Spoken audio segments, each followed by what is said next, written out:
വീണ്ടും വചനധ്യാനത്തിലേക്ക് സ്വാഗതം. കർത്താവിന് നന്ദി പറയുന്നു. ഇന്ന് നമ്മൾ വിചിന്തനം ചെയ്യുന്ന വചനം മത്തായി അധ്യായം 25:14 മുതലുള്ള വാക്യങ്ങൾ. താലന്തുകളുടെ ഉപമ. ഒരുവൻ യാത്ര പുറപ്പെടുന്നതിന് മുമ്പ് ഭൃത്യന്മാരെ വിളിച്ച് തൻ്റെ സമ്പത്ത് അവരെ ഭരമേൽപ്പിച്ചതുപോലെയാണ് സ്വർഗരാജ്യം. അവൻ ഓരോരുത്തൻ്റെയും കഴിവനുസരിച്ച് ഒരുവന് 5 താലന്തും മറ്റൊരുവന് 2 വേറൊരുവന് 1 കൊടുത്ത ശേഷം യാത്ര പുറപ്പെട്ടു. 5 താലന്ത് ലഭിച്ചവൻ ഉടനെ പോയി വ്യാപാരം ചെയ്ത് 5 താലന്ത് കൂടി സമ്പാദിച്ചു. 2 താലന്ത് കിട്ടിയവനും 2 കൂടി നേടി. എന്നാൽ 1 താലന്ത് ലഭിച്ചവൻ പോയി നിലം കുഴിച്ച് യജമാനൻ്റെ പണം മറച്ചു വെച്ചു. ഏറെ കാലത്തിന് ശേഷം ആ ഭൃത്യന്മാരുടെ യജമാനൻ വന്ന് അവരുമായി കണക്കു തീർത്തു.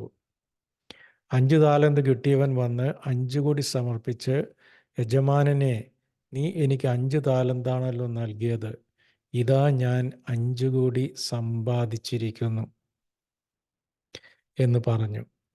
യജമാനൻ പറഞ്ഞു, കൊള്ളാം, നല്ലവനും വിശ്വസ്തനുമായ ഭൃത്യ, അല്പകാര്യങ്ങളിൽ വിശ്വസ്തനായിരുന്നതിനാൽ അനേക കാര്യങ്ങൾ നിന്നെ ഞാൻ ഭരമേൽപ്പിക്കും. നിന്റെ യജമാനൻ്റെ സന്തോഷത്തിലേക്ക് നീ പ്രവേശിക്കുക. 2 താലന്ത് കിട്ടിയവനും വന്നു പറഞ്ഞു, യജമാനനെ, നീ എനിക്ക് 2 താലന്താണല്ലോ നൽകിയത്, ഇതാ ഞാൻ 2 കൂടി സമ്പാദിച്ചിരിക്കുന്നു. യജമാനൻ പറഞ്ഞു, കൊള്ളാം, നല്ലവനും വിശ്വസ്തനുമായ ഭൃത്യ, അല്പകാര്യങ്ങളിൽ വിശ്വസ്തനായിരുന്നതിനാൽ അനേക കാര്യങ്ങൾ നിന്നെ ഞാൻ ഭരമേൽപ്പിക്കും. നിന്റെ യജമാനൻ്റെ സന്തോഷത്തിലേക്ക് നീ പ്രവേശിക്കുക. 1 താലന്ത് കിട്ടിയവൻ വന്ന് പറഞ്ഞു, യജമാനനെ, നീ വിതയ്ക്കാത്തിടത്ത് നിന്ന് കൊയ്യുകയും വിതറാത്തിടത്ത് നിന്ന് ശേഖരിക്കുകയും ചെയ്യുന്ന കഠിന ഹൃദയനാണെന്ന് ഞാൻ മനസ്സിലാക്കി. അതിനാൽ ഞാൻ ഭയപ്പെട്ട് നിന്റെ 2 താലന്ത് മണ്ണിൽ മറച്ചു വെച്ചു. ഇതാ നിന്റേത്, എടുത്തുകൊള്ളുക. യജമാനൻ പറഞ്ഞു, ദുഷ്ടനും മടിയനുമായ ഭൃത്യ, ഞാൻ വിതയ്ക്കാത്തിടത്ത് നിന്ന് കൊയ്യുന്നവനും വിതറാത്തിടത്ത് നിന്ന് ശേഖരിക്കുന്നവനുമാണെന്ന് നീ മനസ്സിലാക്കിയിരുന്നല്ലോ. എൻ്റെ നാണയം നീ പണവ്യാപാരികളുടെ പക്കൽ നിക്ഷേപിക്കേണ്ടതായിരുന്നു. ഞാൻ എൻ്റെ പണം പലിശ സഹിതം വാങ്ങുമായിരുന്നു. ആ താലന്ത് അവനിൽ നിന്നെടുത്ത് 10 താലന്തുള്ളവന് കൊടുക്കുക. ഉള്ളവന് നൽകപ്പെടും, അവന് സമൃദ്ധി ഉണ്ടാവുകയും ചെയ്യും. ഇല്ലാത്തവനിൽ നിന്ന് ഉള്ളതുപോലും എടുക്കപ്പെടും. പ്രയോജനമില്ലാത്ത ആ ഭൃത്യനെ പുറത്ത് അന്ധകാരത്തിലേക്ക് തള്ളിക്കളയുക. അവിടെ വിലാപവും പല്ലുകടിയുമായിരിക്കും. ദൈവം നമുക്കെല്ലാവർക്കും താലന്തുകൾ നൽകിയിരിക്കുന്നു. അപ്പോൾ അതുപോലെ തന്നെ 1 പത്രോസ് 4:10 ഓരോരുത്തരും തനിക്ക് കിട്ടിയ ദാനത്തെ ദൈവത്തിൻ്റെ വിവിധ ദാനങ്ങളുടെ ഉത്തമനായ കാര്യസ്ഥൻ എന്ന നിലയിൽ മറ്റെല്ലാവർക്കും വേണ്ടി ഉപയോഗിക്കട്ടെ. ദൈവം കഴിവുകളില്ലാത്ത ഒരു മനുഷ്യനെയും സൃഷ്ടിച്ചിട്ടില്ല. എല്ലാവർക്കും ഓരോരോ കഴിവുകൾ കർത്താവ് കൊടുത്തിരിക്കുന്നു. നമുക്കും കർത്താവ് പല വിധത്തിലുള്ള കഴിവുകൾ നൽകിയിരിക്കുന്നു. പെയിൻറ്റിംഗ് ആകാം, പ്രസംഗമാകാം, എഴുത്താകാം, ചിത്രരചനയാകാം, പ്രസംഗപാടവമാകാം, വചനം പ്രഘോഷിക്കുവാനുള്ള കഴിവാകാം, ബിസിനസ് ചെയ്യാനുള്ള കഴിവാകാം, ജോലി ചെയ്യാനുള്ള കഴിവാകാം. കർത്താവ് നമുക്ക് വളരെ അധികം കഴിവുകൾ നൽകി നമ്മളെ സൃഷ്ടിച്ചിരിക്കുന്നു. അപ്പോൾ നമ്മുടെ ആറ്റിറ്റ്യൂഡ് എന്തായിരിക്കണം? നമ്മൾ ദൈവത്തിൻ്റെ ഓരോരുത്തരും തനിക്ക് കിട്ടിയ ദാനത്തെ ദൈവത്തിൻ്റെ വിവിധ ദാനങ്ങളുടെ ഉത്തമനായ കാര്യസ്ഥൻ എന്ന നിലയിൽ മറ്റെല്ലാവർക്കും വേണ്ടി ഉപയോഗിക്കട്ടെ. നമ്മുടെ നമുക്ക് ദാനമായി കിട്ടിയ താലന്തുകൾ മറ്റെല്ലാവർക്കും വേണ്ടി ഉപയോഗിക്കട്ടെ. അതുപോലെ തന്നെ മത്തായി 24:44, അതിനാൽ നിങ്ങളും തയ്യാറായിരിക്കണം, നിങ്ങൾ പ്രതീക്ഷിക്കാത്ത മണിക്കൂറിലായിരിക്കും മനുഷ്യപുത്രൻ വരുന്നത്. നമ്മൾ ഈ ഉപയോഗിക്കാത്ത താലന്തുകൾ, ഉപയോഗിക്കാത്ത കഴിവുകളുമൊക്കെ ആയിട്ട് ജീവിതാന്ത്യം വരെ ആ കഴിവുകൾ ഉപയോഗിക്കാതെ കൊണ്ട് നടക്കുന്നതായിരിക്കും ഒരുപക്ഷെ ഏറ്റവും വലിയ പാപം. നമുക്ക് നൽകിയിട്ടുള്ള എല്ലാ കഴിവുകളും മാനവ സേവ ചെയ്യുവാനുള്ളതാണ്. മറ്റുള്ളവർക്ക് നന്മ ചെയ്യുവാനാണ് കർത്താവ് നമുക്ക് കഴിവുകൾ നൽകിയിരിക്കുന്നത്. അതുപോലെ സങ്കീർത്തനം 50:14, കൃതജ്ഞതയായിരിക്കട്ടെ നീ ദൈവത്തിനർപ്പിക്കുന്ന ബലി. നമുക്ക് എല്ലാവർക്കും കഴിവുകൾ നൽകിയിരിക്കുന്നു.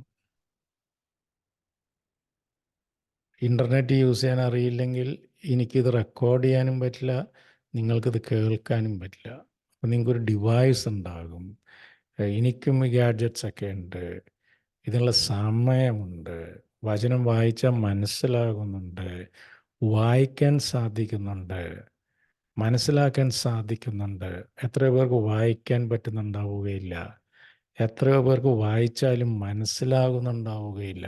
അപ്പോൾ കർത്താവ് നമുക്ക് എല്ലാവർക്കും ഓരോ വിധത്തിലുള്ള ദാനങ്ങൾ നൽകിയിരിക്കുന്നു. ഇതിനെല്ലാം നമ്മൾ കർത്താവിനോട് കൃതജ്ഞതയോടെ, ഇത് വലിയ ഒരു കർത്താവ് നൽകിയ ഒരു നിധി പോലെ, വിവിധ ദാനങ്ങളുടെ ഉത്തമനായ കാര്യസ്ഥൻ എന്ന നിലയിൽ മറ്റെല്ലാവർക്കും വേണ്ടി ഉപയോഗിക്കാം. എഫേസൂസ് 5:15, അതിനാൽ നിങ്ങൾ അവിവേകികളെ പോലെ ആകാതെ വിവേകികളെപ്പോലെ ജീവിക്കാൻ ശ്രദ്ധിക്കുവിൻ. ഇപ്പോൾ തിന്മയുടെ ദിനങ്ങളാണ്. നിങ്ങളുടെ സമയം പൂർണ്ണമായും പ്രയോജനപ്പെടുത്തുവിൻ. ഇപ്പോൾ ഇൻ്റർനെറ്റിലൊക്കെ നമ്മളിപ്പോൾ ഫേസ്ബുക്ക് അങ്ങനെയുള്ള സോഷ്യൽ മീഡിയയിലൊക്കെ ഇറങ്ങുകയാണെങ്കിൽ സമയം കളയാൻ ഒരു ബുദ്ധിമുട്ടുമില്ല. അതുപോലെ നമുക്ക് ഇങ്ങനെ അഡിക്ഷൻസ്, പോർണോഗ്രഫി അഡിക്ഷൻ, അത് ഇതെല്ലാം ഉണ്ടെങ്കിൽ മണിക്കൂറുകളോളം നമ്മുടെ വിലപ്പെട്ട സമയവും താലന്തുകളും അതിൻ്റെ പുറകെ വൃഥ അത് നശിപ്പിച്ചു കളയും.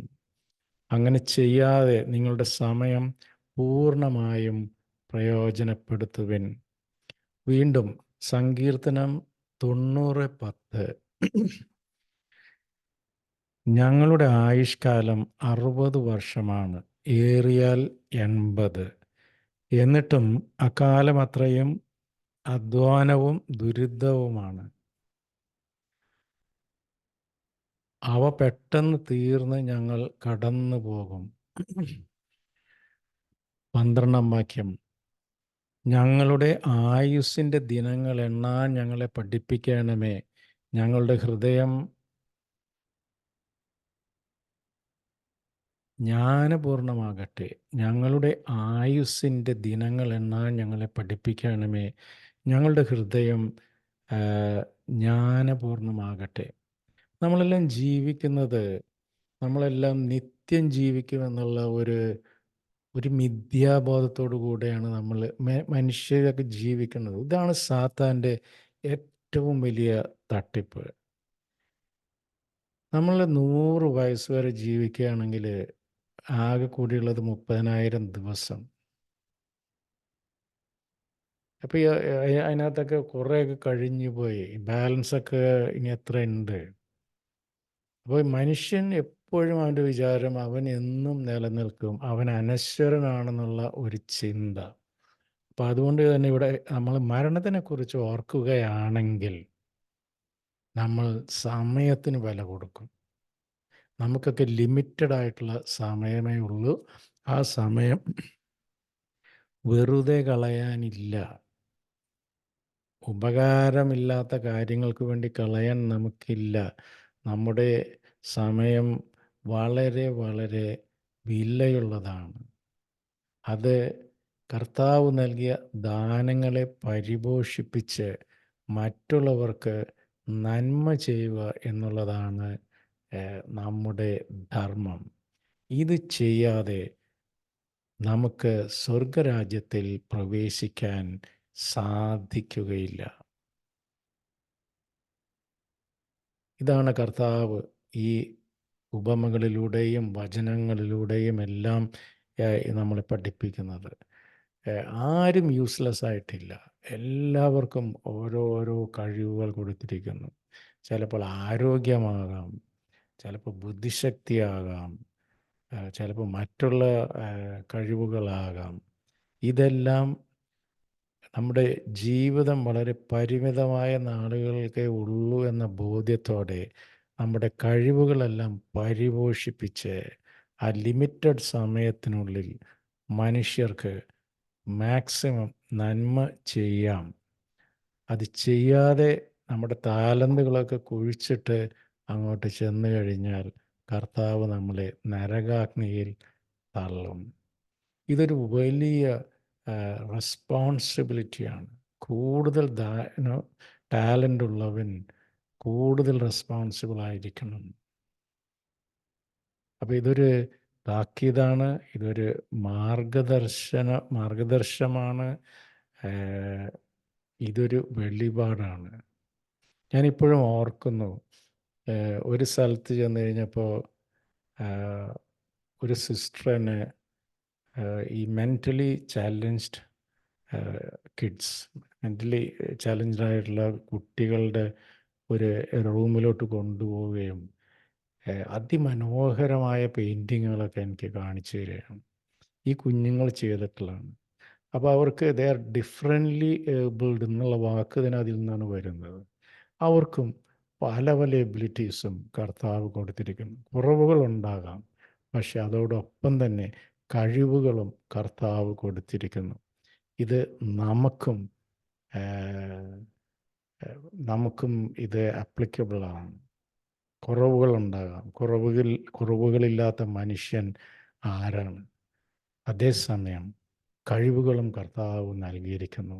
നമ്മുടെ കഴിവുകളെ നമുക്ക് തിരിച്ചറിയാം.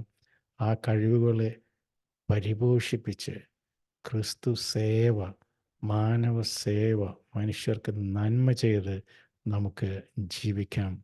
സമയം അധികമില്ല. അവൻ എന്നാണ് വരുന്നതെന്ന് നമുക്ക് അറിയുകയില്ലല്ലോ. ഈ ഒരു ചിന്ത നമ്മുടെ ഉള്ളിൽ ഉണ്ടെങ്കിൽ നമ്മളെല്ലാം വിവേകമതികളാകും. ഈ ഒരു ജ്ഞാനത്തിലേക്ക് കർത്താവ് നമ്മളെ വിളിക്കുന്നു. നമുക്ക് ജാഗരൂകരായി ജീവിക്കാം. ദൈവം നമ്മെല്ലാവരെയും ഈ വെളിപാടിലേക്ക് ദൈവം നമ്മളെല്ലാവരെയും നയിക്കട്ടെ, നമ്മളെ അനുഗ്രഹിക്കട്ടെ. നമ്മുടെ കഴിവുകൾ മാക്സിമം ഉപയോഗിക്കാനുള്ള അവസരങ്ങളും നമുക്ക് ലഭിക്കട്ടെ. ഈ കൃപയ്ക്കായി സർവേശ്വരനോട് പ്രാർത്ഥിക്കുന്നു. ദൈവം നമ്മളെല്ലാവരെയും സമൃദ്ധമായി അനുഗ്രഹിക്കട്ടെ. നിങ്ങളും എനിക്ക് വേണ്ടി പ്രത്യേകം പ്രാർത്ഥിക്കുമല്ലോ. ആമേൻ.